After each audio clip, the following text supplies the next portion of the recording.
screen share, so. Good. All right, so good afternoon, everyone. Thank you all for attending our second webinar in the fall webinar series for alumni mentors. So today's topic is going to feature intentional communication and will be presented by Professor Vanessa McLaughlin, who's an assistant teaching professor in the Department of Communication Arts and Sciences here at Penn State. So with that, I will let Vanessa introduce herself a bit and then take it from here. All right. Hi, everyone. Welcome. Thank you so much for coming through digitally through the screen. It's wonderful to have, when you're talking to a screen all by yourself, it's wonderful to know that there are listeners out there. So as Lauren said, yes, I'm a professor in the CAS Communication Arts and Sciences, which is part of the College of Liberal Arts here at Penn State. But before that, and I'm going to just start a screen share because I have some slides so you don't have to just look at my face and hear me talk. You can also see my slides. Okay, so, and of course you see my face as I'm reading, and this worked when I practiced. It's asking me questions. So at the bottom, you should see the green box that says screen sharing. But it's giving me sharing options now. So if you press just the screen share instead of the little arrow, that should be able to bring it up. Perfect. Thank you. Yep, no problem. All right. So yes, intentional questioning. I was going into a little bit of my background. So before I was a professor here at Penn State, I was a lawyer and I was a journalist before that. So two careers where I had to ask a lot of questions, and two careers that people don't usually like, journalists and lawyers. In my next life, I will be an IRS tax auditor and get the trifecta of jobs that people hate. The people hate the people in those jobs. So, but yes, for law and journalism, I had to ask a lot of questions and I had to get responses because I needed information. And then I also teach public speaking, I teach rhetoric and law, and I teach group communication. So I suppose communication and questions are my forte. Today, I am going to cover 4 different types of questions. And actually, I'm sorry, I'm going to go into present mode here so that you don't have to see everything else on my screen, all my tabs open. There we go, that's much cleaner. Okay, so I have 4 types of questions. We have the open-ended question. I'm sure you've heard that before, and we all love to think that, yes, we ask open-ended questions, but it's amazing. Even myself, right? I'm giving a presentation on this. I'm supposed to be an expert. And I was speaking to my little nephew the other day and I asked him, so did you go to school today? And that is not an open-ended question. And he said, yes. And I said, did you see your friends today? Instead of asking him, who did you see today? So we all love to think that we ask open-ended questions, but it's amazing that we don't, how often we don't. I'm going to go over focused questions, so how to make sure that we focus those open-ended questions so that we don't just get anything they want to throw at us. I'm going to give you a magic question. In case you start with closed-ended questions, there's a magic question that will take you right out of that. And then finally, asking for questions or feedback from the person that you're speaking with. I'll go over that too. So I want to do a little simulation with Lauren today. Lauren, there are 3 questions I'm going to be the student and Lauren is going to be the alumni mentor. And I was asking these questions as if I was an alumni mentor, and my background is law. So if I was paired up with a student who is interested in law. So Lauren, do you have these 3 questions? Actually, you can just go right ahead and ask them. All right, Vanessa, how are you doing today? Oh my gosh, I'm just so overwhelmed. My dog is sick and my parents are on my back about my grades, and I just the remote learning thing, it's driving me crazy. I can't talk to any of my teachers. I'm just completely overwhelmed. I'm on campus. I'm not supposed to go out and I just don't know. So I'm sorry I'm late to our meeting. I'm just really concerned about my dog too. And I don't know where to begin. So you're interested in law school? Yep. Have you taken the LSATs? Nope. Okay. And now you can see the situation is a little bit awkward, and I really gave Lauren a tough time, right? But I've actually experienced this. Students will come to my office hours and or they'll want to talk to me about, maybe they are interested in law and they know that that's my background and they want to come and talk to me. And the question, how are you today? Well, it's friendly and inviting. And obviously, yes, if a student is really struggling or having issues, right? I'm sure that I don't know if do the alumni mentors have the resources that we have on campus? Are they aware of CAPS and things like that? Okay, so obviously if there was something really troubling you about this student, you could refer them. But the question, how are you today, that seems so friendly and welcoming, can sometimes be just a little too broad, right? And it is an open-ended question, so you're halfway there. So I'm going to go on to my next screen. And maybe this was Lauren's reaction. She just wanted to take off her glasses and put her head in her hands and say, how am I going to get myself out of this awkward situation? All right, so with our open-ended questions, and you probably can see Lauren and myself, so let me move us down there so that you can see the screen. You want the person you're asking, you want the student that you're talking to answer in their own words. You want their own feelings, right? You really want to avoid these yes or no or limited option questions, unless you're looking for one specific that then you're going to ask them for an explanation about. But you want to avoid those yes or no questions. So instead of, so you're interested in law? Yep. You can ask, how did you become interested in law, or when, right? So on the right beside the open-ended question, I have the 5 W's, and we know these. This is, I shouldn't be giving you information you don't know, but sometimes it just helps to reinforce these questions when we are having a specific conversation with our student mentees. So we really want to go over these 5 W's and that H: who, what, when, where, why, and how, right? So how did you become interested in law? When are you taking the LSATs, or when did you take the LSATs? Because then this starts leading to an exchange of information. And that then you can start building off of that and finding out the information that you need from them so that you can help them most effectively. All right, so again, Lauren asked me, how are you today? And she just got a litany of my problems. So today I was actually having office hours right before this class, and office hours on Zoom, you know, they're scheduled, and students come in every 10 minutes into my Zoom so I can sort of see them on the screen. And while I want to be friendly and relate to them instead of just asking them about the assignment that they're doing, I ask them, how is remote learning going? Right? So it's an open-ended question that they can give me their feelings about and give me an answer in their own words, but it's not just, how are you doing today? Because I have students have come in my office and I've asked them, how are you doing today? And it just becomes overwhelming, not only for them, but for me as well. And sometimes, and you know, again, sometimes they do, sometimes they just need someone to listen. And it's really more up to you how far you want to go with that. But if you focus your questions, right? How is remote learning going?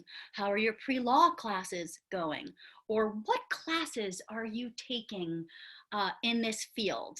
So whatever field they're networking with you about or they're interested in, you can start asking them, what classes are you taking related to your field? What is your favorite class related to this field, right? Again, those 5 W's, which will lead to that open-ended question. So you keep them on topic, you can offer subtopics, and you can give them direction with these open-ended questions. I'm gonna just stop for a moment, just in case, because I'm sort of just off going on this tangent, because I love talking about this stuff. I love relating to my students. I I love law and journalism, but I love teaching. I love the students.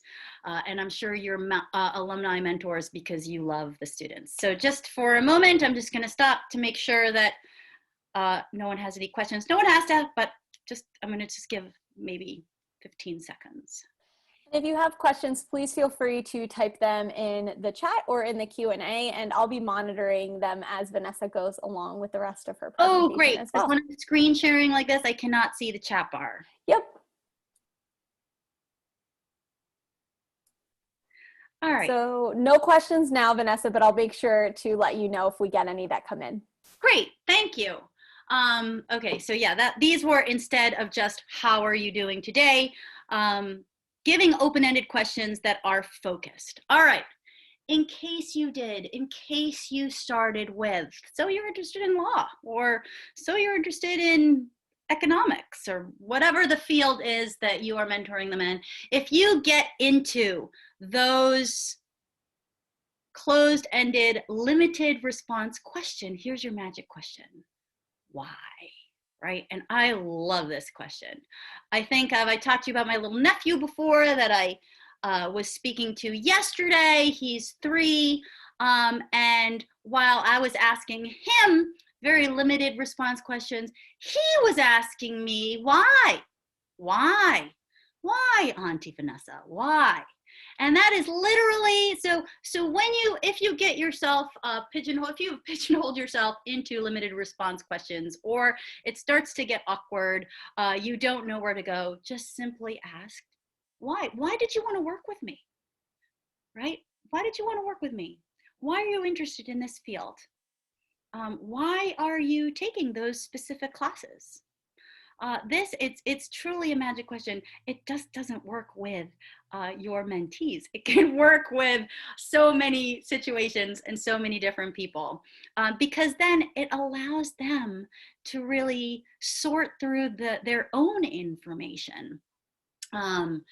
Many students who are interested in law, they don't really know why they're interested in law, or they don't know the type of law that they're interested in.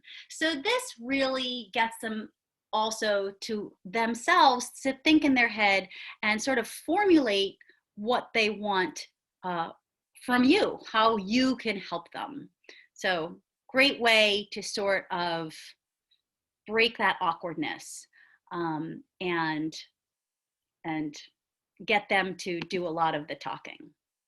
All right. So now you've got I hope that you have a lot of back and forth going on with your mentee.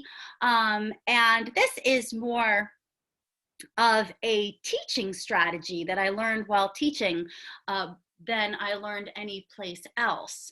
But we love to say, okay, let me know if you have any questions. Let me know if you have any questions, right? Let me know what I can do for you. Well, let me know if I can help you in any way. And usually the answer to that is no thanks, no questions, right? So and because it's almost I equate it to when you're passing someone on the street and you say, oh, hey Lauren, how's it going? And we're just passing, so Lauren's like, yep, everything's great. How are you doing? Good. All right, see you later. Right? Let me know if you have any questions. Okay, I will, but I don't right now. And it sort of ends everything. It shuts everything down. Versus, we're getting better, right? What questions do you have for me? Because this automatically assumes that the person has questions, right? This throws the ball into their court and says, all right, what questions do you have for me?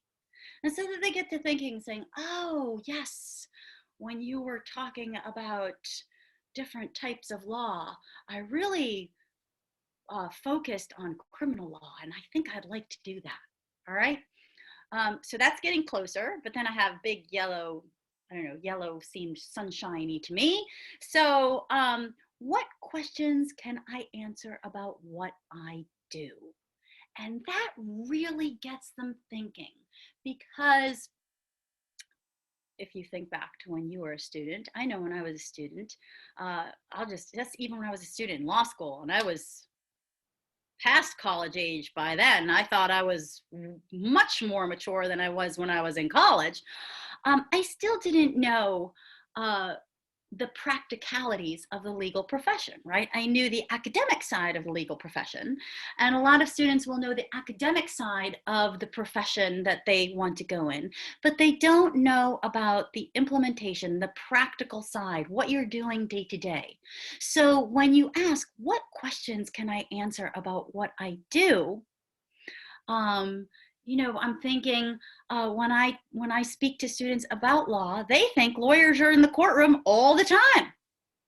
And lawyers are in the courtroom, I'd say, I mean, if it's 5% of the time, unless you're a district attorney all the time in the courtroom, the majority of lawyers aren't in the courtroom all the time. Students don't know that until they meet with a lawyer that's doing it, right? And the type of law that they want to practice.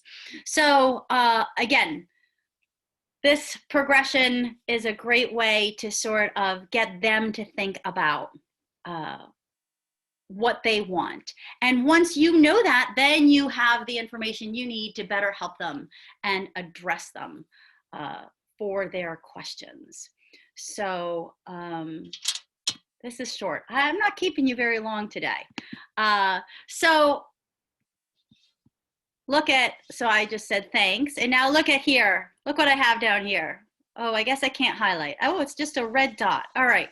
So right here, I have, what questions do you have for me about intentional questioning? Because if I just say, whoops. All right, how do I go back? Let's see. There we go. If I just say, let me know if you have any questions. Most likely you're just gonna go back to your phones or looking down or eating lunch, maybe you're eating lunch now or drinking your coffee. But if I say, what questions do you have for me about intentional questioning, maybe you can think of an example that you've had a tough time with a student, or sometime when you didn't feel like the communication, you didn't know what the student wanted. I'm just gonna stop the share. Does anyone have a situation that they want to share, or successes? You can share your successes too. Oh, what are some of the best questions students have asked you? All right, yeah, thank you. That's from Christopher. All right, thanks, Christopher. That's a great question. So some of the best questions that I've gotten is, tell me what an average day is like, right? So when students come, the most times students come to talk to me about law. Some students come to talk to me about journalism, but because we have such a great College of Comm and such a great journalism program here at Penn State, I don't think I've ever gotten that. But they do come and ask me about law. So one of the best questions I usually get is, tell me what your day-to-day is like as a lawyer. Tell me what you do the most of as a lawyer. And mostly it's research and talking to people and asking questions. In fact, for lawyers, one of the greatest, you learn this in law school in terms of talking to witnesses, doing depositions, talking to your client, it's never ask a question you don't know the answer to. In other words, you should be prepared. You should know what is going on and what is happening. So you may not know the exact answer, but you should know the general answer to that question. So those are really some good questions I get from students. Tell me what you do in that field, or can I follow you on a day at work? Someone else has a question. Oh, good job keeping it focused on tips working for students. Wow, thank you, you're welcome. I'm glad you found this helpful. Vanessa, I have a question for you. So sometimes after that first initial conversation with a student, I think that the ultimate goal for mentors, and even for me, like as a career coach, my goal is for the student to come back and talk with me more. So I'm wondering if you have any insight into maybe intentional communications or questioning around, like, how to keep that conversation going after the initial conversation when you're just getting to know each other and kind of building that rapport in that relationship? Yeah, that's a great question. So I love giving them sort of a mini fun assignment, right? They're getting so many assignments. So I love giving them like a mini fun assignment. So something I might give them is if they don't know what type of law they'd like to practice, I say, start, here's a list of the types of law, right? Take a look, just Google these and see what interests you. Or, you know, if you're interested in I get a lot of students who want to help people, right? I want to help people. Well, we all want to help people, right? So then I say, well, how? How do you want to help people? Do you want to? So I give them sort of a list and I have them ponder that. So you want to give them a little fun assignment. I just actually, my son, I have 2 high school age sons, and one of my sons wants to go into marketing, fashion marketing, specifically for shoes. And I happen to know one of my very good friends married the president of K-Swiss. It's a sneaker company. So I set up a little Zoom meeting between the 2 of them. And he is having my son he said one of the largest, one of the strongest parts of marketing is creating content. Creating content to blast out on social media, less so much on TV, but on all platforms of social media. So as he is having my son has quite a sneaker collection that he bought with his own earned money, because these sneakers are more than I would spend on my pair of shoes. And so he's having my son take photos of the sneakers, post them on Instagram with a little write-up. And then they're going to meet again, and he's going to sort of critique these little write-ups. And my son is having a blast. He takes all his sneakers outside in the backyard, and he puts them one up in a tree and one on stone, and seeing. So giving them sort of like just a little, again, fun assignment that has to do with the field that you're networking about. And that gives them something to come back with. Look, this is what I did. Sorry, that was a long answer. What's that? No, that was great. I think that like having those mini homework assignments gives kind of a purpose and allows, like you were saying, the students to kind of come back and keep coming back. And what I would say is don't call them homework. Don't call them homework. That's such a negative to students. That's such a negative word. So call it, I have something fun that you might like to do. What do you think? What do you think of this? Give me your thoughts on this. Right? This could be fun for you. Good. Awesome. Thank you. Positive and keeping that positivity going for their, and you might find, so I tell my son too, and I tell students that come to me, you may find something that you don't like about this. So if you don't like, maybe they don't like criminal law, or maybe they don't like civil law. Maybe they find that they want to do maybe their way of helping people, maybe they want to go more into politics and do service, right? Or work for the ACLU. So sometimes you also find, I tell them that it's okay if you don't like specifically what I'm doing, because that's helpful too, right? Crossing things off that you don't like is also helpful. And again, just keeping it positive and keeping them thinking. And you can, if you have the opportunity to show them something else, some other format, you could offer that as well. Great. Thank you. It looks like we have another question that came in the Q&A. So what suggestions do you have for mentors opening the door to potential personal or family lines of dialogue? Some students are happy to go there with, as in like disclose maybe personal information, while some might not be. With the time and gentle support, they might find it engaging and build those better connections. So what suggestions do you have around that? Yeah, so number one, I always say it's how far are you willing to go? So you can absolutely keep it just professional if you're not comfortable with that. But if you are, I mean, I love relating to my students. I talk about my sons. I talk about my sons. You already know I have a nephew and a niece, right? So it's really how far you're willing to go. If they went home for the weekend, or if they're close with their family, you can ask them, are you close with your family? And then you want to start asking, depending on how far you want to go, you may want to ask them some closed-ended questions, right? How close are you to your family? If they say close, you may want to open it up if you're also close to your family, so that you can relate to them a little bit. And familial connections are often a wonderful way to relate to students. Do you have brothers and sisters? Maybe you have all your brothers and sisters here. I had a student that had 9 brothers and sisters. They all went to Penn State when I had her. She was one of 4 at Penn State at the time. So I can only imagine the tuition bill. Right? So it really, again, you can tread lightly. You can start just asking them a little. I would shy away from, so tell me a little bit about yourself. I would ask them more, again, using that focused question technique. Tell me why you came to Penn State, right? And that lets you know where they're from. Maybe they came here because they're in-state tuition. Maybe they came here because they have 9 other siblings who went here. And then you can start, right? I came here because I have 9 brothers and sisters, and I'm the 9th, and we all went here.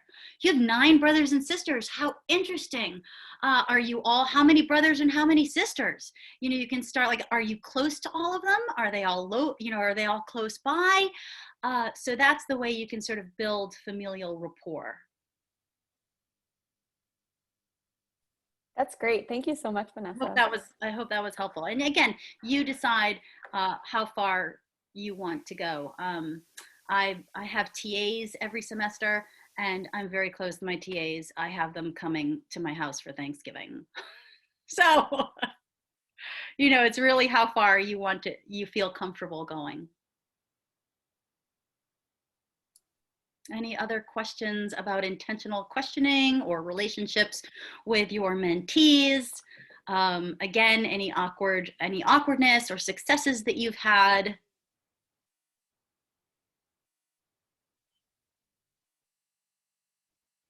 All right, I don't know if you got my contact info. I'm happy to share that. I'm going to share that one more time so that you have it. So my email address is down here, vxm21@psu. I'm not going anywhere. I told you I have 2 high schoolers. They're both going to be going to Penn State. I mean, they could apply to other places, but they'll be going to Penn State. So I'm not going anywhere, and I'd love to hear from any of you or all of you with if you stumble, or if you come up upon a student that's difficult. I'll share one last thing. I'm going to stop the share of the screen and share one last thing. I did have a student once that she would come to my office hours, and all she would do is complain. She would complain about my class. She would complain about my teaching style. She would complain about, anything at all. And I remember wanting to sort of, as a mom, sort of almost like discipline her, or I started feeling attacked, right? So I wanted to get combative. And at the time, this was, I want to say, it's almost 9 years ago. At the time, my husband was reading The Art of War. And again, we're always learning, right? I'm constantly learning. Here I am talking to you about intentional questioning, and there's always some situation that's going to happen, that's going to test you. There's some outlier, some just completely, unique student that's going to test you. And if not now, you may go through 10 mentees, and it'll be the 11th that will all of a sudden will stump you. And I really wanted to say, I'm not going to meet with you anymore. Every time you come in my office, you complain. And so my husband was reading The Art of War by Sun Tzu, and he said, I was talking to him about this student. He said, why don't you use her weakness as your strength? And I said, what do you mean? That sounds, like I'm going to take advantage of her. And he said, no, what the book is talking about is, instead of engaging in combat, going to her and saying, are you okay? Is anything wrong? And so I wound up doing that. And the minute I did that, she started to cry. She was too overwhelmed. She had too much on her plate. She was an architectural engineering student, which is one of the tougher majors at Penn State. And so then I could help her. I, referred her to CAPS, and I referred her to student affairs, and we could work on her assignments and give her some extended due dates. So sometimes it's imagining, okay, I'm not going to be engaged in the combative behavior, but I am going to give into that weakness and sort of use that as my strength.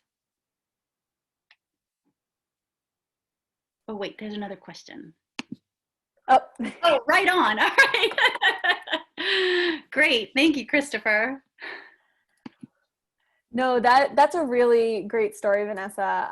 And I know that there are times as an instructor myself, or like when I'm doing career coaching, where it seems like a student will come in and they'll talk about how everything is always out to get them almost. Yes. And like everything outside is going wrong. And that's why they're making the decisions that they are. That's why they're feeling paralyzed. And so I find that like opening up those ways of conversation and opening up those roads is so important, because you get an insight into like what's going on, but also you can refer them to services that might be able to help them a little bit more. So the one thing that I want to touch on real quick before we end is that if any of you in the audience have a mentee who is struggling, or like if you feel like it's outside of your purview of helping them like as a mentor, again, I've said this before, but we're not asking you to be a counselor. We're just asking you to care about them. Right. So please reach out to me. My contact information is all on our website, and I'm happy to reach out to the student and get them to where they need to go when it comes to that kind of stuff. But thank you for sharing that, Vanessa. Yeah. Yeah, and if I hadn't done that, she may kept going, struggling. I can't formulate that correctly, but she might have kept struggling. There we go. And maybe no one would have reached out to her. So, we have to remember that there, and I find that right now, when I start all my office hours with how is remote learning doing, some of them are struggling. I'm finding more students struggling this semester than ever before. So, we're all human. We just keep that in mind. So yes, we want to focus them and we want to help them, but sometimes we have to remember they're human too. Awesome. Well, any other questions for Vanessa? So I'm not seeing any come in. She had put up her contact information. If you lost that contact information or don't know how to get it, please email me and I can forward you her contact info. Vanessa, thank you so much for your time today. I know I always take away a lot when it comes to intentional questioning, and especially asking open-ended questions. And I would challenge all of you here, like, to maybe the next time you meet with your mentee, only ask open-ended questions and see where that goes for you. That's an exercise that we had to do when I was in my counseling graduate program, and it can be difficult, but it can also lead to really great conversation. So and practice with just with anybody, because again, you think that you ask them all the time, you think that you're open and you want to hear from people, but again, I found myself with my little nephew just asking closed-ended questions. So, oh, my pleasure, Frank. Great. Well, so for those in the audience, the next webinar that we are going to be hosting is going to be on October 28th, and the topic's going to be diversity, equity, and inclusion at Penn State. And the presenter is going to be Nikki Von Lockett, and she's an associate professor of public policy and African American studies. So an invitation will be going out soon about that, so be on the lookout. But otherwise, again, Vanessa, thank you so much for your time today. And I hope everybody enjoys the rest of their week. My pleasure. You too. Thank you. Bye.